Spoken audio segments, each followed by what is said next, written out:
Электрик маманы электрик жабдықтарына қызмет көрсетіп, оны жөндеумен айналысады. Тоқ көзімен жұмыс қауіпті болып келеді. Сондықтан да жұмыс алдында денсаулық жағдайы тексеріліп, жұмыс үшін нұсқаулық алынады. Ичек Иманова қосып қойған. Қабылданды. Жұмыс барысында ең бастысы ереже мен берілген талап бойынша жұмыс атқару электрик қауіпсіздігінің кепілі. Машинаның тазалығын сақтаңыздар.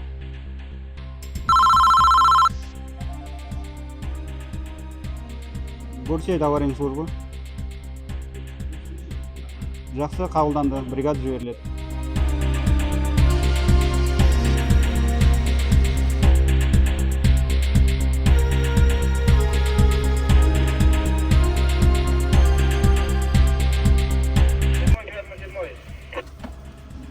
Седьмой на связи. Седьмой. Направляемся 11 микрорайон. По сообщению потребителю, в районе 11 микрорайон нет напряжения. Едем на РП-11. Хорошо, едем на РП-11.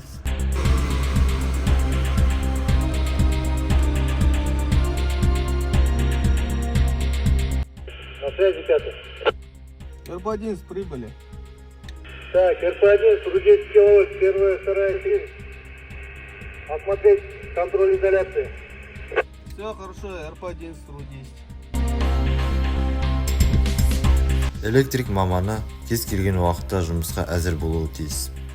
Жарық қай уақытта сөнсе де, оны тезірек қосу үшін жұмыстар жедел атқарылады. В норме. Енді екінші секшн.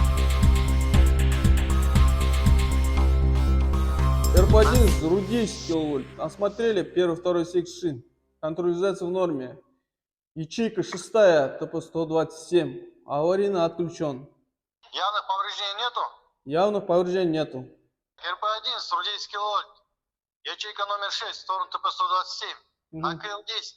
Проверить отсутствие напряжения и включить один раз РПВ.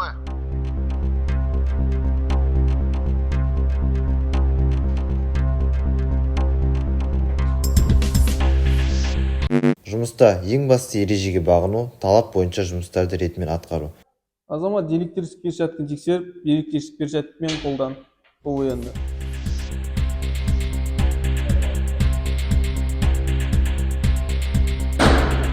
Все, норме. Нагрузка. 20 снайпер. Қарапайым тәртіпті ұстану арқылы тұрғындарға жарық қауіпсіз беріледі. Диспетчер Сулейменов. РП-11 Рудейский, ячейка номер 6, ТП-127. На кабеле проверили отсутствие напряжения и один раз РПВ включили. Успешно, контроль изоляции в норме. Успешно, контроль изоляции в норме. Нагрузка 20 ампер. Да-да. Все, дверь закрываем. РП-11. Ставим под охрану. Едем дальше. Все, хорошо. Дисциплинаны сақтау арқылы жұмыстарды атқару қауіпсіз нәтиженің басты кепілі.